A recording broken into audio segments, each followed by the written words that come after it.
Welcome to Coastal Connection. Embrace the power with Kathryn, Guylay. We welcome Miss Idaho. What's up? Oh, I love it.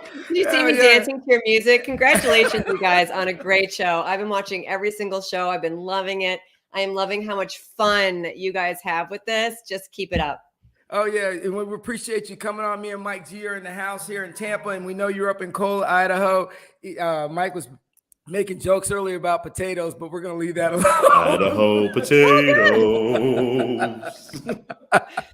Bring on the jokes.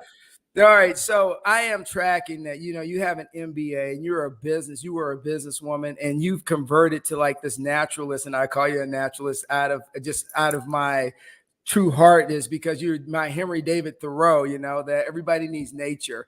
And so you have touched a lot of things. So right now, kind of give everybody out here a little background on where you're from and what you're about, and then we'll go further and ask you a couple questions.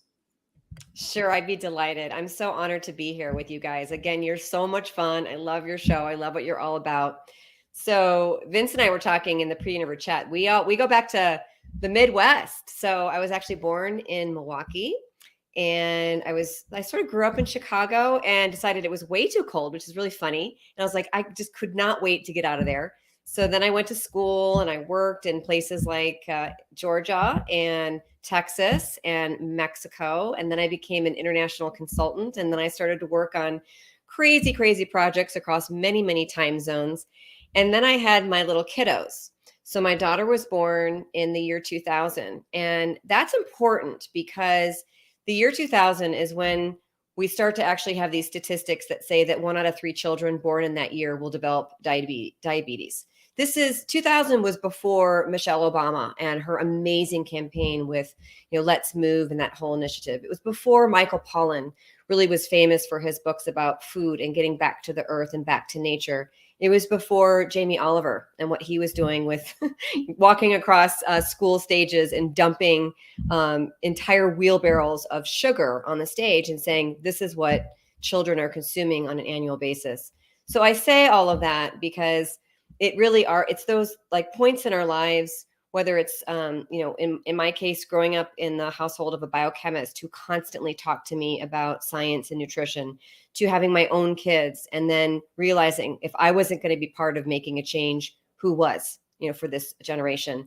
And then here we are in Idaho. We moved out here about 10 years ago, to really experience more of nature, because we can talk about food, we can talk about movement, we can talk about things that we can do for our mental state, but also nature, whether it's a patch of a sky from a city park, or it's looking at a blade of grass or a vast mountainscape. Nature is a really important part of how we get ourselves back into balance. And to me, that's what healing really is. Yeah, and Thoreau says we can never have enough nature. So I realize that you touched on the sugar and the diabetes thing, and it's a growing epidemic in America, and we don't take it serious enough. And I think that you're doing nonprofit work, and you brought it up prior to us getting on this about trying to get healthier choices, and in the schools get healthier choices. So let me hear a little bit about the nonprofit work you're doing and what you're trying to do to make a difference in the community. Sure. So Nurture was founded in 2008, and our mission is about having hands-on education to make nutrition fun. So how do you do that? Well, I'm going to kind of weave what you were talking about with sugar into how do you make something fun that has to do with nutrition. First off, you could never walk into a schoolroom and tell all the children that they were eating cookies and that was bad, or that chocolate milk that they're sipping on is bad. So one of the important things that we do at Nurture is we have a specific vocabulary. We talk about go foods that give you energy and they make you, do well in sports and do well on your tests. And then we talk about slow foods that kind of, make us not feel so good. Sometimes we can get a little bit sick when we eat too much, and then we feel kind of sleepy and we don't run so fast. So it's kind of about building a little bit of rapport with the kids, but it's also about getting them involved. So if you were to walk into a nutrition lesson that I was giving, I would probably not be standing at the front of the room. In fact, you'd be like, what is going on in here? Because kids would be like running around and consulting with each other. For sugar, what I do is I have these games where I bring in different food items I teach kids that 4 grams of sugar is a teaspoon, and then I teach them how to read labels. And then what we do is we go around, we have stations, and the kids have these little sugar cubes, which are also a teaspoon. And they're like trying to figure out like how many sugar cubes or 4 grams per cube or per teaspoon is in this item. And they'll be like consulting with each other, and they'll be peeking at the other kids' table. So they're really involved, and that's how they learn. The best thing, guys, is that I typically save the big Mountain Dew for the teacher. And by then, the kids have gotten pretty smart, and they, of course, love to know more than their teachers, right? And so I give them the answer, which, by the way, is 77 grams. So the teacher basically has to build this pyramid of sugar cubes as the kids are watching on, and they're like, more, more, more. So if you were observing this room, you'd be like, what is going on here? But afterwards, if you were to talk to those kids, most kids would say on their own, from their own choice, because of their own education and inspiration from that lesson, they're probably not going to be drinking a lot of Mountain Dew. They might be choosing something else, maybe water, and maybe that one cookie with lunch or something. So it's about inspiration, education, and choice, but of course involving the kids. So that's what Nurture is about. So, a question, Kathryn. So you pretty much use psychological things to show them that it's not good for you, all the sugar and stuff like that, and show them physically that things are breaking apart, and that's what happens in your body. So pretty much it's elements you're entering in the kid's mind where they can grow up and feel like, okay, I know that's not good for me, and that's good for me, and which I find, excuse me, very well, because kids start small. When you start them small and you teach them things, they're going to develop knowing some other things as well. So that's where you're coming in. You're portraying that good health, good things, better living, longer life. So that makes sense. And also, does that inspire you writing your books? I know you write books as well, correct? Yeah, well, thanks, Mike G. I mean, gosh, my books are definitely interwoven. I mean, our lives are just these incredible tapestries where everything seems to be intertwined. And so my books, my first book was called Mountain Mantras, and it's all about life lessons for wellness and for success in life. And it's actually a story. I weave in how I learned to ski and how humbling that was and what I learned, and then how that translated into how we can quickly remember things for being, well and successful in life.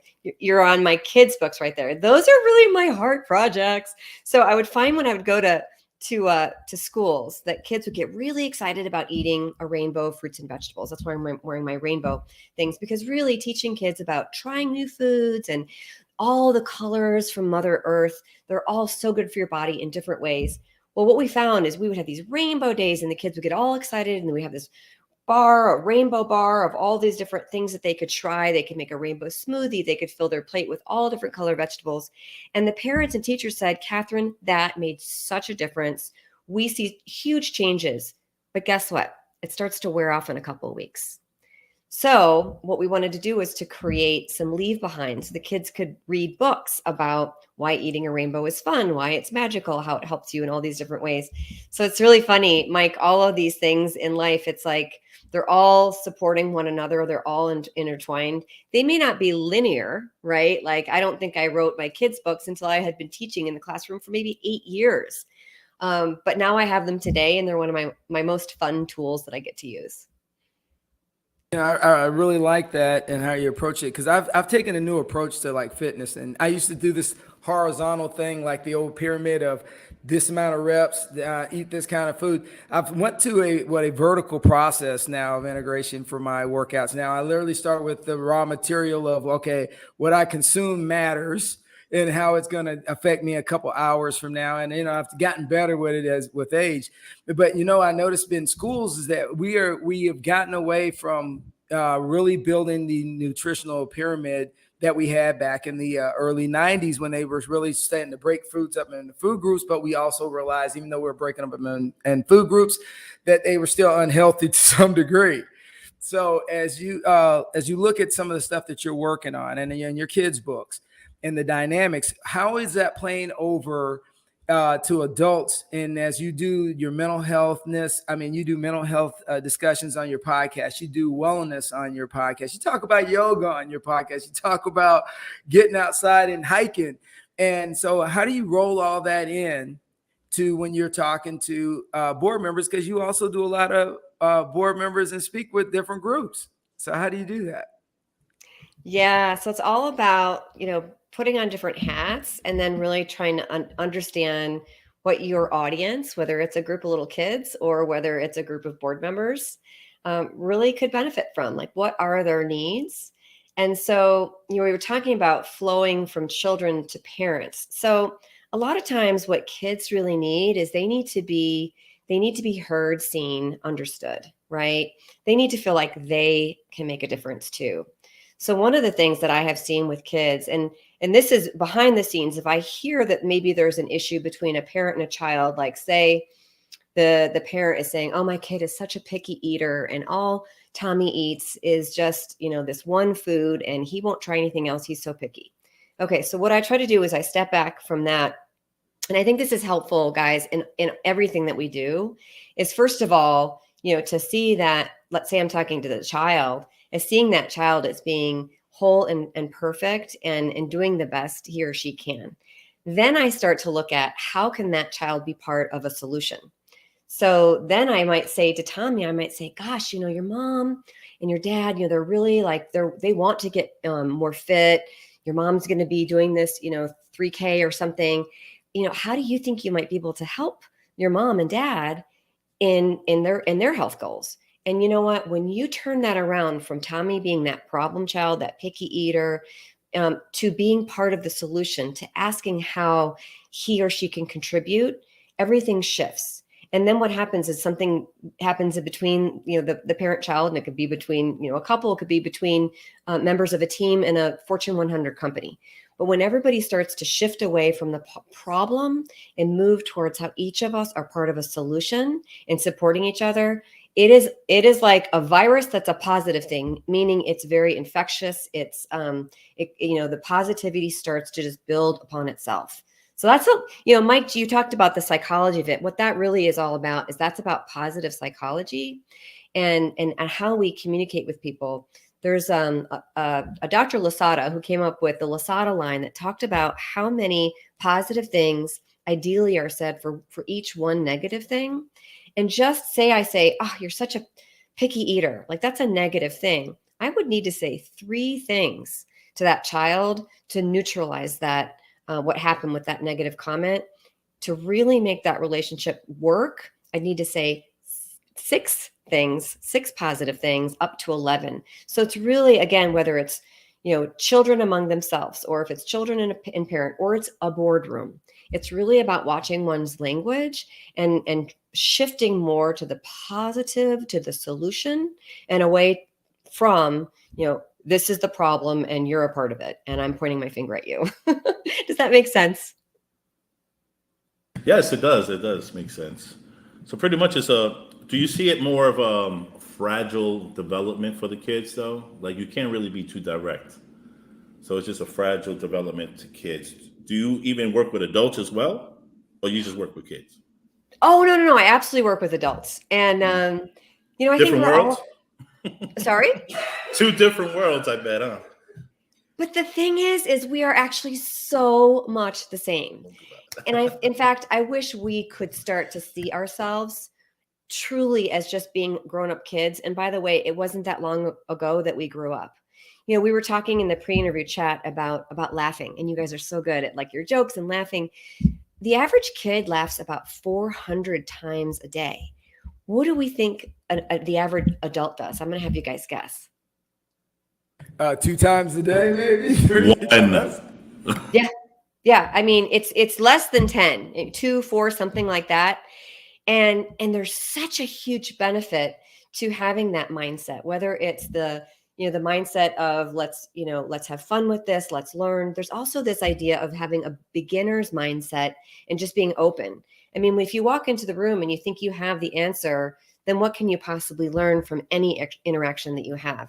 So I just tend to think, whether I'm working with, boardrooms of Fortune 100 companies, or if I'm working with, a gathering at a community gathering where we're talking about nutrition, I just remember that we're all just grown up kids in the workplace as adults. And a lot of the things that drove us as kids are still driving us today. So we have to be very, very sensitive to that.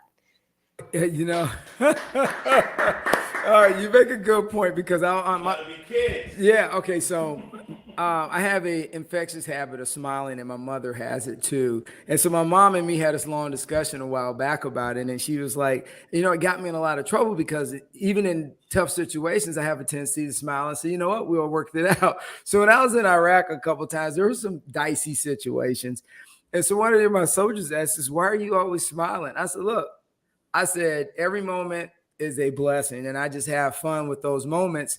And so I don't see the thing of being, down in the dumps, being Debbie Downer. And so I realized when you talk about adults not smiling, it's so funny. When I was on active duty as a general, I would see everybody running around being stoic, and that's just not my personality to be stoic all the time, because I found that when I smiled, it made other people calmer. It made other people make me approachable. It made other people be able to talk to me about things they normally wouldn't talk to a person at my level about. So I'm going to concur with you 100%. But the next thing I want to touch on, and Mike, throw it up real quick, is her podcast. Real quick, throw them up, so I can get through this, because, hey guys, if you haven't checked out Mountain Mantra or Kat's podcast, they are rocking, and you go on her website and just check them out because they are really, really good, and the information is dynamic. So Kat, tell me, how did you get Mountain Mantra? Because that I was trying to wow, that's a different term. So kind of tell me, Mike, how did you come up with the concept, and then what made you launch the platform? Absolutely. Thanks so much for asking. And thanks so much. I'm so glad. Isn't it so great when you find out from your viewers or your listeners that people are enjoying the content? It just makes my day. So thank you. And so Mountain Mantras it was actually the title of my first book. And I didn't know until I had written the book and I was working with a publisher. We had a different name. It was actually going to be called The Smile Advantage. It's so funny. And one day I went to yoga, and this is sort of a great takeaway for people listening, is that when they're struggling and they're pushing and they're trying to get something done, I was trying to figure out what a better title for this book was. And finally I went, you know what? Forget it. I'm just going to go to yoga class and relax. And I went through my yoga class, and it was when I was lying on the floor in Shavasana, and I had nothing in my brain at all. And I was just lying there and went, oh, Mountain Mantras. That's going to be the title of my book, because what it is, it's a mantra is basically just like a short saying that you can kind of anchor into to keep you going. And that was what I had in my book about skiing and wellness and life. And I like that so much. When I interview people on my podcast, there's 45 minutes of information, but I'm able to kind of take away maybe 3, 6, 9, 12 mantras. And they're just these really short takeaways, so people can just get the mantras from the interview and implement that in their life.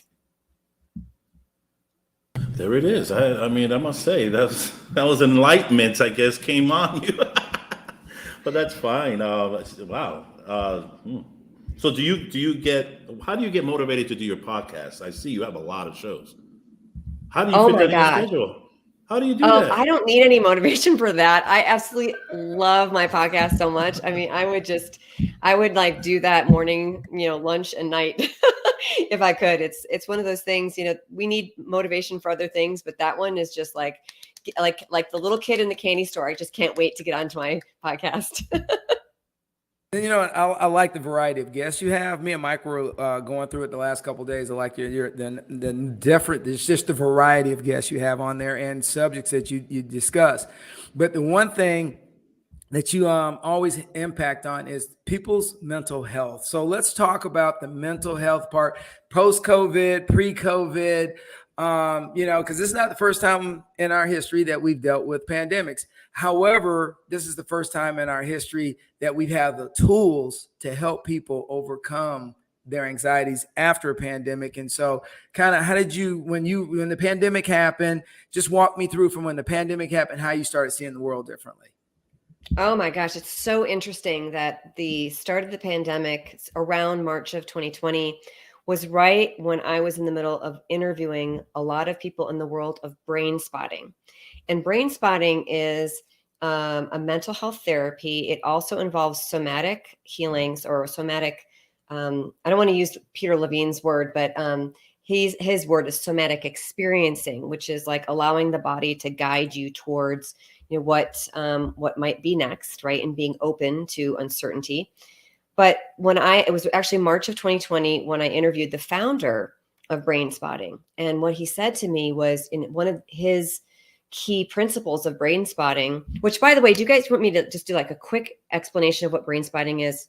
Absolutely. I was about that. So it is a mental health therapy. If you've heard of EMDR, which is eye movement desensitization, I can't remember actually EMDR, but you actually track something with a therapist, and it's using the eye movement to allow different files or memories in the brain to kind of open up and get resolved. I know it sounds really, really crazy, but it really, really works. And so what brain spotting does is it combines this eye movement or a fixed eye location is really what brain spotting is more about, with somatic experiencing. Again, it allows people to just process things. They don't really have to talk about things, which I think is a great thing. In fact, Vince, that's been used in a lot of situations where, veterans have had PTSD and they don't really want to talk about the situation, but they can come back and they can process it in silence with the therapist through brain spotting. So with the whole pandemic, when I was talking to David Grand, what he reminded me of was a few key things. One is that uncertainty is very, very difficult for human beings. So just being able to understand that we're not alone, that we feel uncertain, and that's very uncomfortable, I think is very important. The other thing, there's two more things. The second one is that what this pandemic created for us was basically an existential trauma, meaning we all these questions like, why am I here? How long am I here? Like, what are these things that are happening in this world? The pandemic really triggered a lot of the sort of existential thinking and trauma that we were having as a community as a whole. But here's the key thing, is that it also opened up, this whole circumstance opened up the possibility of change, meaning we know that we can't stay constant. There is nothing as constant as change. So can we come out of this whole thing a better version of ourselves? Can we go inside and do some inner work? Because that's where it really starts, so that we can show up as better versions of ourselves for each other, so we can come out of this pandemic on the other side. So that to me was kind of where I was at with mental health, with pandemic, and with brain spotting in particular. But if I can be part of a movement, the three of us, to remove the stigma that people have of mental illness, and instead just be aware that we are all part of this. This is, like an existential crisis across the globe, and then try to figure out how we can support each other so that we can move through this and hopefully come out better on the other side. Yeah, Mike, you got anything on that one? Because we're talking mental health. It was true. It was true, because I've seen a lot of people we all seen a lot of people, I should say, that were closed in for 30 days or something in the house. So that can right there, we're not really trained for that. We're not really used to that. We're used to getting up and getting out the house. So I could imagine how I'm pretty sure the world has changed because of all this. And you being a PhD, you can read this, and I'm pretty sure you're helping a lot of people as well that have gone through it, and I can see where you can get the enlightenment of helping, because you can see the change in people. I think people are more closed in right now as ever before. Am I wrong, you think? Miss Kathryn? Yeah. Are we closed in more than usual? Yeah, I think it's a tough question. I think, there's all different sides to the picture or to the sphere, or this multifaceted thing that we're looking at. But I would say, on the negative side, that I am sensing more fear. And I think what we have to remember is that, the opposite of fear, or the thing that really helps us to get out of fear, is love, right? So if we can move just a little bit from that fear and infuse that with love until it really is more love than fear, that is where I will start really, really clicking my heels and getting really excited. I'm optimistic, though. I'm optimistic that what we see in people retreating could potentially be that people are taking more time to be introspective. You know, if there's ever been a time to start a meditation practice or mindfulness practice, it's absolutely now. Taking times to cook meals at home, because the dinners and things out, that we used to have aren't as available, but that can almost be a meditative practice, chopping vegetables and things like that. So the optimistic part of me says there's a lot of fear, but the antidote to that is love. Absolutely. I like that. I like that. Yeah, as you look at our society now and the challenges that we face with the pandemic, let's just talk globally, all right? Globally, that people have to change, and and they had to make adjustments. And it's sad that we've lost a lot of people during this time, but this is not the first time in history that, because at the Black Plague, I think that 50% of the European population in England was pretty much wiped out from that plague. So I mean, we've done a lot better. Yes, I think the mental health piece is going to be a challenge, but I think this generation of youth, now that they've grown up in it, they've seen it, I think they'll have better tools in their bag to deal with things down the road. I mean, I don't know your perspective, but I truly believe that we're always resilient, but we still have to do a couple things. We got to get outside. We got to breathe. We got to walk. We got to breathe the air. And then we just have to do a lot better job at face-to-face meetings. It's easy to be reserved in this environment now. And I think face-to-face engagements really help people heal. And that's just my take on that one, Kat. So what's your thoughts? Oh, I am so optimistic, by the way, about the younger generation. I mean, so you were talking about your 17-year-old and you've got some older kids, but that is the generation that is, I really think they're going to turn this thing around. I mean, they don't have any of these petty grudges, and they want a peaceful planet. They want a healthy planet, and they want an open-minded planet. And you know what? They don't have a lot of tolerance for closed-mindedness. So I'm excited to see that generation come into more power, to have, when I say power, I mean, to be heard, to really be seen, to really be making a difference, because I think it's going to be great for everyone. I agree. I think the new generation is coming into a new time, a new dimension, a new shape of form, a new mindset. I agree with you on that. That's perfectly said. I appreciate that, Kathryn. I thought I was the only one that thought like that. Wouldn't you? Isn't it great? That's what we have here. It's so exciting.